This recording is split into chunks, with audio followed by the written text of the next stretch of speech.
With the introduction of the updated Apex Predator, buffed Radiant Dance Machines, and the new Malfeasance Catalyst, solo Nezarec is now doable on a Hunter and will be for the foreseeable future until rockets get nerfed. Compared to last season's Warlock clear, I would say this is an easier strategy to clear. So if you tried last season but you didn't get a kill, I'd recommend you try it on Hunter this season before rockets eventually get nerfed. There are 3 different stages to this challenge: nodes, damage, and final stand. The hardest part of this challenge is dodging to reload your rocket during the damage phase. I'm not joking. But as long as you deal decent damage each phase, it's a very comfortable kill, and final stand is not at all tight. The way this video is going to work is I will discuss the loadouts required and then how to do each section.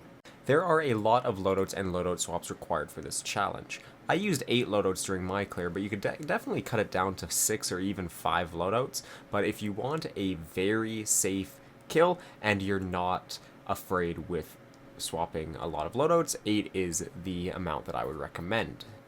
So the first loadout is your running loadout. So this is the loadout that will be used for running the entire node section. The loadout I used is on screen, but there are a couple of other variations you can make. I chose to use Assassin's Cowl, but some other popular exotic armor choices are Caliban's Hand or Stompies. I also chose to use the classic Ariana's shotgun for my weapons, but I've seen people use Forerunner and a Trace or Fusion. I didn't like Forerunner because of hitting Nezarec's crit, but if it works for you, it works for you. The second loadout is only used to provide max merciless ammo, so this is our ammo conservation loadout.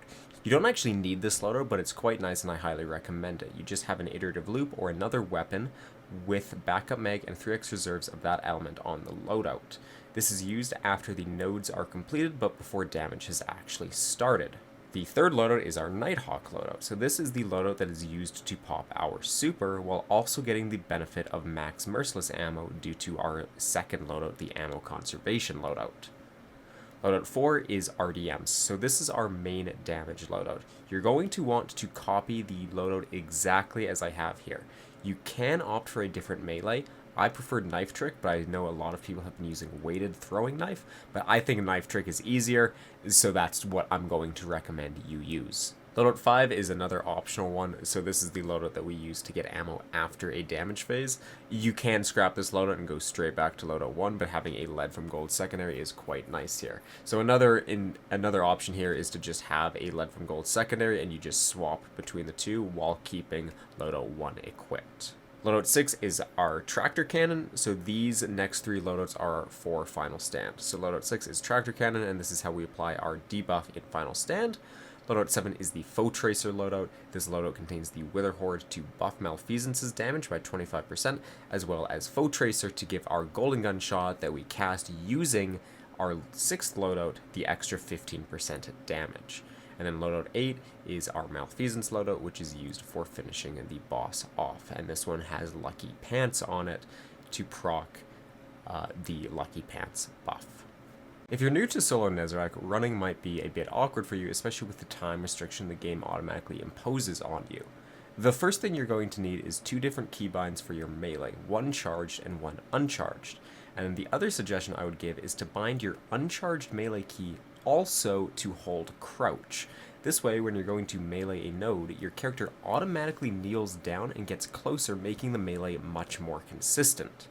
Unlike Warlock, Hunter melee registration on the nodes is much worse, so the best piece of advice I can give here is to be looking straight down when you're going for the melee. In terms of pathing, I recommend you take similar pathing as the Warlock video from last season. Start on Dark, complete the first node, head over to Light, shoot the shoulders, then complete the Dark node. Then shoot the crit. Based on the color of the shoulders, go to the opposite side, do 2 more nodes, create a refuge, and then complete 2 more nodes.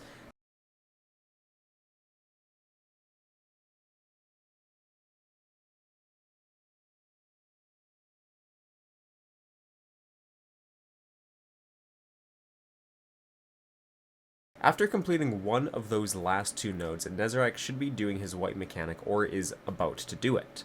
Once the second node is completed, shoot the shoulders and go to the opposite side and repeat. Do 2 more nodes, make a refuge, do 2 more nodes. Unlike Warlock, you want to complete the light side first, so make sure that you actually complete the light side nodes before you complete the final dark node. Hunter is just intrinsically slower at running than Warlock, and that's fine though, because unlike on a Warlock, Hunters don't need to kill any Colossus or weaken any Colossus or do anything like that, so you've got a little bit more time there as well. I liked Assassin's Cowl too because it meant I was invis, so I wasn't getting slowed as much. But I did notice that Colossus were stomping a lot more on Hunter than Warlock, and that made hitting some of the nodes extremely awkward. For running, I recommend you have 3 solar reserves on. I know it's extremely scary not having any resist mods, but the Restoration X2 from Release Recover carries you so hard here, and with Assassin's Cowl, survivability is not an issue at all. It's actually, you would need to go out of your way to die. If you find you're going very slowly, you can try out Stompies, but I think Stompies or Assassin's Cowl is the way to go here. I don't see the benefit of Calibans personally, other than the potential of getting more Legionaries to die, so you get more ammo. But I think Assassin's Cowl or Stompies is the way to go. Assassin's Cowl if you're good at running, Stompies if you're not.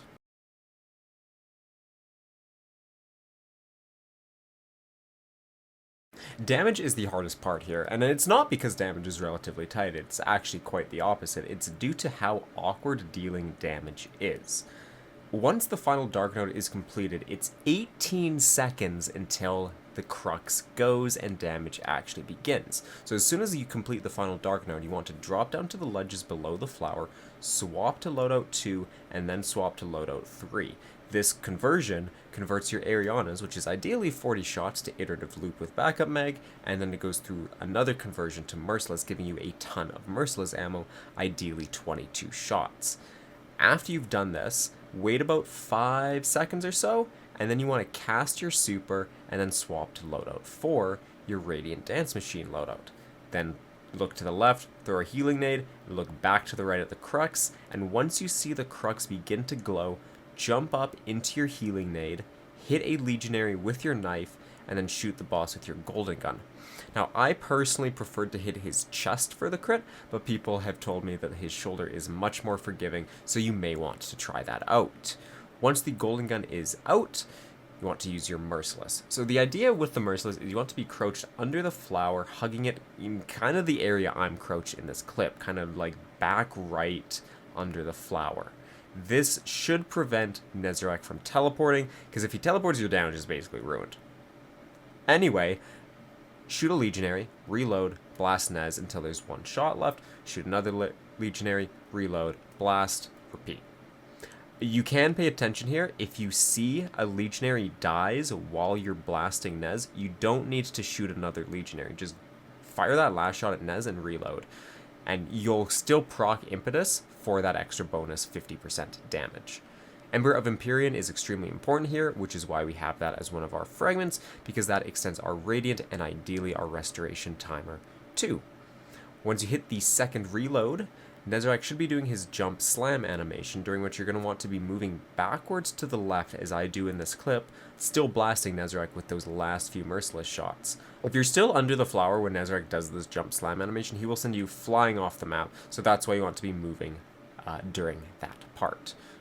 Once you're out of Merciless ammo, pull out the shotgun and fire, which will proc bait and switch, and then you want to throw a knife to reproc Radiant, then pull out Apex, fire 2 rockets, and then we start the RDM rotation. So using RDMs here is the most awkward part of this challenge. What worked best for me was I was holding A, or left joystick left, and then just do that while I'm dodging. So I found that I just ended up holding A the entire time.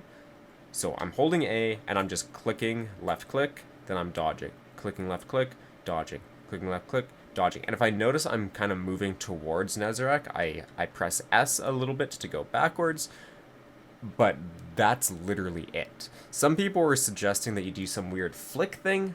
I was not a fan of that. I found just holding A worked the best. Keep doing the rocket dodge rotation until Nezarec becomes immune, or you find you're really low, swap to ammo loadout, grab any ammo, and repeat.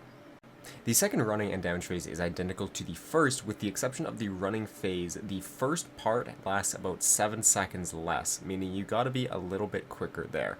The third running is identical to the second running.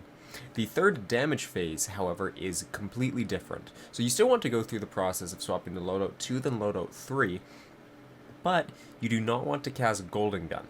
Instead, after the 5 seconds or so, you want to go straight to Radiant Dance Machines. And the reason why we still just stick on Loadout 3 for about 5 seconds is to give us that little bit extra time for armor charges, just in case we need it. With the time dilations, you should be fine, but it's better to be safe than sorry. At this point, throw the healing nade and get ready for damage. Once damage starts, we still use the throwing knife to get Radiant, but you go straight into Merciless because we did not cast our super. Once Merciless is out, it's the RDM rotation, but you don't want to use your throwing knife to reproc Radiant. I did use it in my clear, but if you want to be safe, don't do it. And the reason why is you want to have Radiant while you're using your Golden Gun in Final Stand, and if you proc it here, you may not get Radiant for Final Stand depending on Legionary positions. Once the boss is sent to Final Stand, you swap to your Tractor loadout, apply Tractor, and cast Super, and while you're casting your Super, you swap to the Foe Tracer loadout, and then while you're waiting that 1 second lockout, that's when you want to throw your knife to reproc Radiant, shoot the Goldie, then apply Wither Horde, and once Wither Horde is applied, then you do another loadout swap to Malfeasance, and you just go crazy, and it's a pretty easy clear from there on out. I would say the toughest part of the third damage phase is just remembering all of the swaps that you need to go through, make sure you don't proc Golden Gun too early, and make sure you actually hit the crit with your Golden Gun. Also, make sure your gear is 1800 or higher. My lucky pants in my clear is only 1600, so my clear is a little bit harder, and I've heard other stories of people whose Foe Tracer was quite low, and as well as I believe someone had their Malfeasance at 1600 as well. So yeah, just something to keep in mind. Make sure your gear is at light. And honestly, that's it. Good luck.